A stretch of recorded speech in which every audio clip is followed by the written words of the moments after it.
Hey guys, in this video today we are going to talk about Sundowner's syndrome or sundowning as related to dementia and Alzheimer's. I got my notes right here again as always on the side of my laptop. Okay, this is not medical advice. I'm not a doctor. This is not legal advice. I am not an attorney. If you need medical or legal advice, please speak to a doctor or an attorney at law in your area. All right, let's get into the video. Sundowning, also known as Sundowner's syndrome, is a group of symptoms that can occur in people with dementia in the late afternoon or early evening. It's characterized by changes in behavior, okay? And I got some notes right here. This might run 20 minutes, so watch it whatever you can, whenever you can, okay? This is notes I'm shared from my own personal experience dealing with my parents, okay? I'm going to read this again. Sundowning, also known as Sundowner's syndrome, is a group of symptoms. So it's not one symptom, it's a group of symptoms. And by the way, there will be links in the description box below so you can click on those to learn more information. I'm not getting paid for these YouTube videos. I'm not making any money on these links. So please click on whatever I have there and learn all that you can to help your loved one or yourself, all right? So remember, it's a group of symptoms that occur in people with dementia or Alzheimer's, however you want to classify it, in the late afternoon or early evening. It's characterized by changes in behavior. So if you begin to notice changes in your loved one's behavior, or if you're a caregiver working in a home, a nursing home, at home, somewhere, assisted living, whatever, and you begin to notice someone's behavior, if they have dementia or Alzheimer's, they could be experiencing sundowning or Sundowner's syndrome. Okay? Some of those behavioral changes are agitation, restlessness, or pacing. Now, I got that on some of my notes here. My mom used to pace. My dad couldn't pace because he had a stroke, so he was limited to a wheelchair, but he might be up at night or something like that. But he didn't really have dementia too bad. Not as bad as my mom had it. Okay, agitation, restlessness. They just don't know, they're just restless and they got to move around, or they feel anxious or panicky or afraid about something when there's nothing to be anxious or panicky about. It just happens, okay? And they're just agitated about every little thing that goes on. So that could be sundowning. It doesn't mean that your loved one needs a heavy dose of antidepressants or something to calm them down. It may be something that passes, okay? You can work through that by easing the symptoms by keeping them company, which I got written down here. You can keep somebody company. You can hold their hand. You can watch television with them, listen to music, stay over the night. You can tell them that you love them. You can have multiple people there visiting. Keep the lights on. There's all different types of strategies to help ease the symptoms of sundowning, okay? Another one, confusion. Confusion is big because I saw that a lot in my mother. She would be confused, and then you just have to gently, kindly, lovingly reassure the person that everything's okay, and just remind them, this is Sally. This is James. You want to remind them who everybody is, I'm Dennis, I'm Elizabeth, whatever your name is. You want to remind them, I'm your son, I'm your daughter, I'm your friend, I'm your cousin, I'm your aunt, whatever.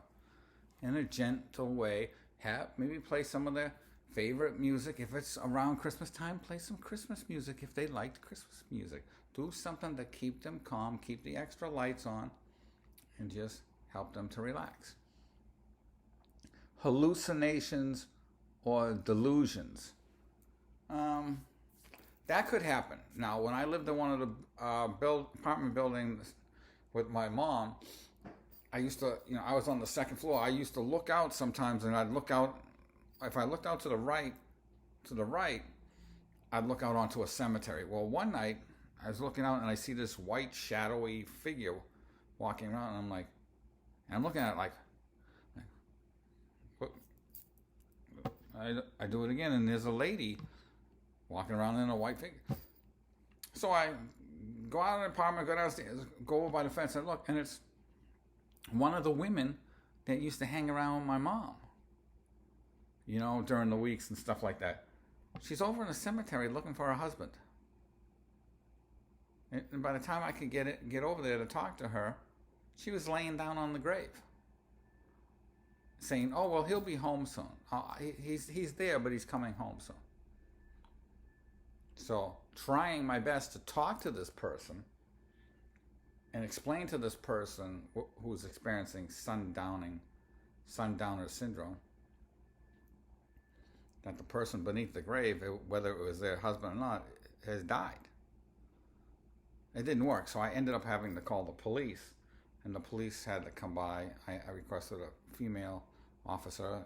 3 or 4 cars came by, and they helped her back to the building, and she was still kind of delusional. They called the family, and they ended up taking her to the hospital. Eventually, she had to go to a nursing home.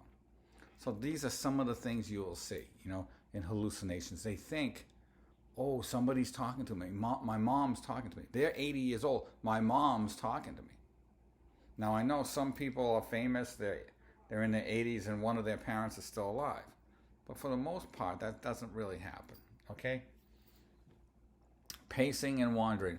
You know, they might just be a little anxious and they want to wander, pace, go up the stairs, down the stairs, up, in and out of the house. So you got to be careful. You got to write everything down so you can share it with your doctor, okay? Okay, let me see. Rapid mood changes. They can be real happy and all of a sudden, or they can be screaming something and then be real happy. It's just a rapid change. It could be anything. Just take notes of things and understand that if it's getting towards the late afternoon, early evening, that's typically when it could happen, okay? Sadness or anger. I don't know if there's any rhyme or reason to this. My mom had this. Sometimes she'd be sad, sometimes she'd be angry. You just have to find ways to work around your loved one. What works for you in your situation may not work for another people or 10 other people. It's your individual person that you're taking care of because you're the caregiver. What works best for them? Is it music? Is it a hug? Is it more lights? Is it a nice television show with no monsters, no creatures, no gunshots, no bombs, explosions? Is it, you know, something like, you know, some kind of show where they're selling things, or anything that's peaceful and tranquil. So if the person with dementia, Alzheimer's wakes up in the middle of the night, they're not seeing a scary face, they're not seeing something violent, and then they become violent and agitated, scared, and frightened. So always make sure that if they're going to bed at night, if you're not sleeping over, leave a very peaceful channel on and hide the remote so they can't change the channel, and hopefully they can't figure out how to do it on the TV. Okay, shadowing others. That's what a lot of the people with the dementia and Alzheimer's do. I noticed that when my mom was in the nursing home. One of the nursing homes is that I'd be walking down the hall with her, and somebody else would start following us, or I'd be walking down to go see my mother, and somebody would be following me. You know, they think you're related to them, that you're their husband or brother or father or something like that. You know, I've had a couple of older ladies tell me that, come sit down with me for dinner, sweetheart. I said, okay. Well, it turns out that they thought I was their husband. And the nurses would say, he's not your husband. He's here to visit his mother. They didn't know any better. It's not a big deal, you know. But these are some of the things that can happen. So just remember, your situation is unique. Whatever tips, tricks, strategies, techniques you may use to keep your loved one cool, calm, collected, may not work for someone else. Get to know how things work with your loved one. Stubbornness. That happened a lot with my mother. Stubbornness. What you have to do is just back off, take a break, go outside, walk around, do whatever you're going to do, deep breaths in and out, whatever, and come back and just go at it again. I mean just peacefully address the issue, and eventually you can calm the person down, okay? repeating questions or interrupting. Yeah, that can be nerve-wracking, right? When somebody's repeating questions. But what are you going to do? You know, it's just part of the illness. They forget, right? Okay, sundowning can occur at any stage of dementia, but it's more common in the middle and later stages.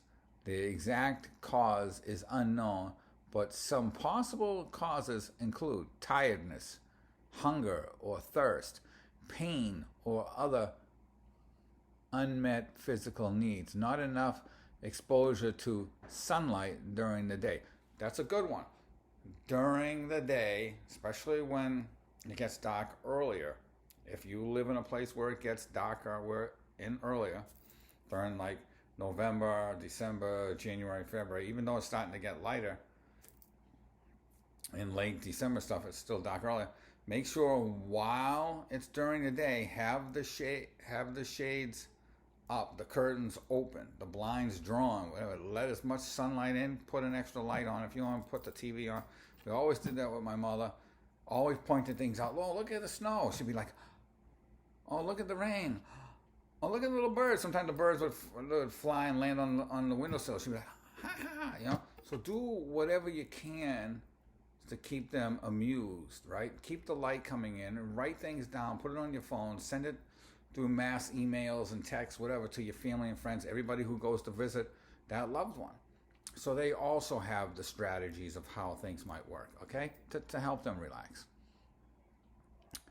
Overstimulation during the day. You don't want to over-exercise. You don't want to over-socialize. Keep it a balance. Maybe they rest for a little. Maybe they exercise for a little.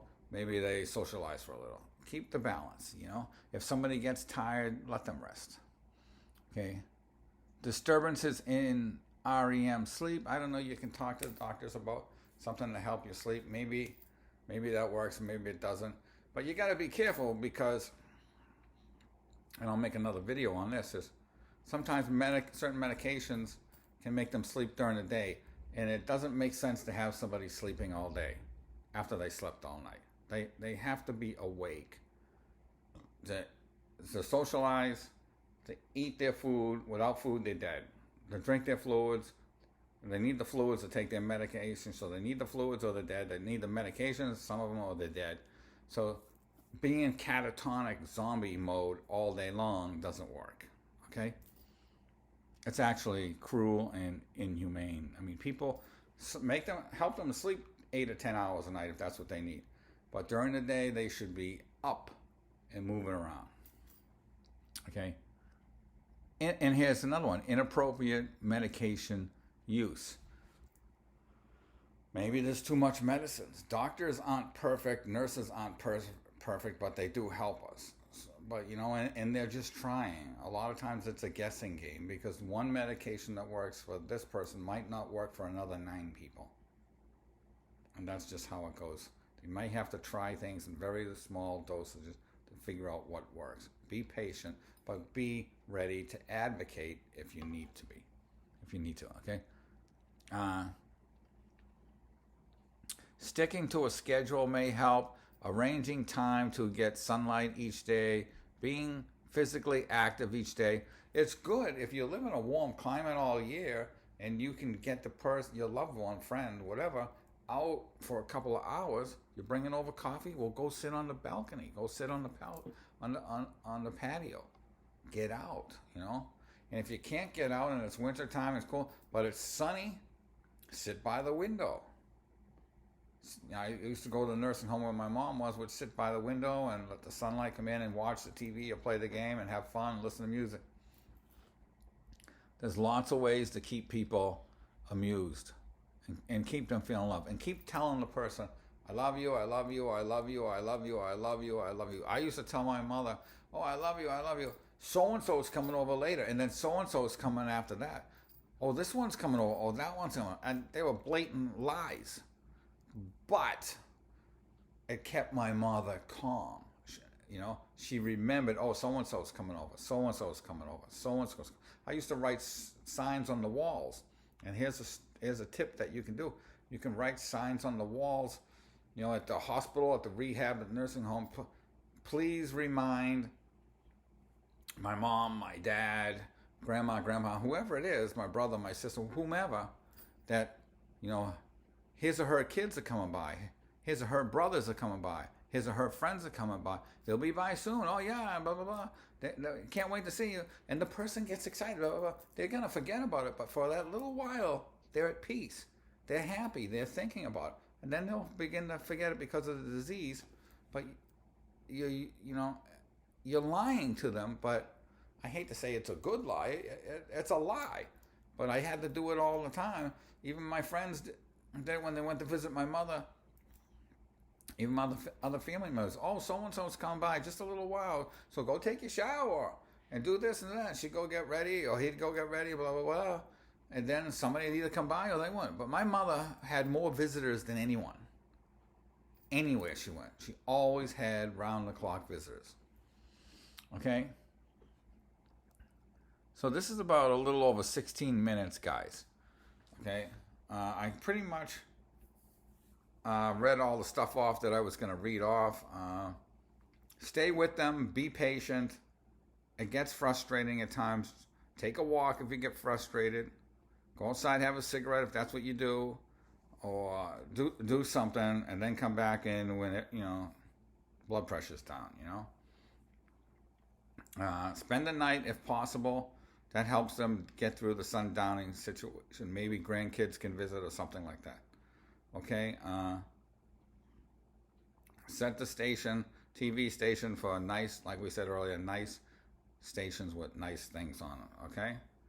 And just be prepared that some things are going to be a little bit more challenging than the others with sundowning or sundowner syndrome, but you can get through it.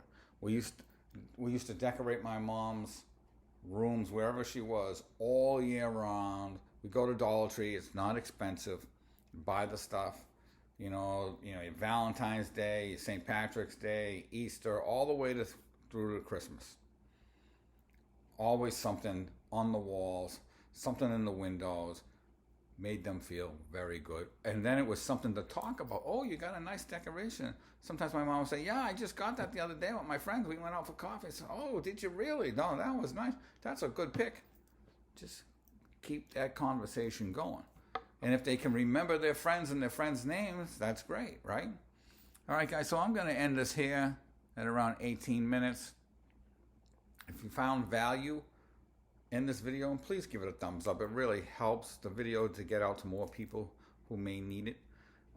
And please consider subscribing to the channel, as I'll be making more videos. Some I try to keep short, some might be a little longer because I have more information to share.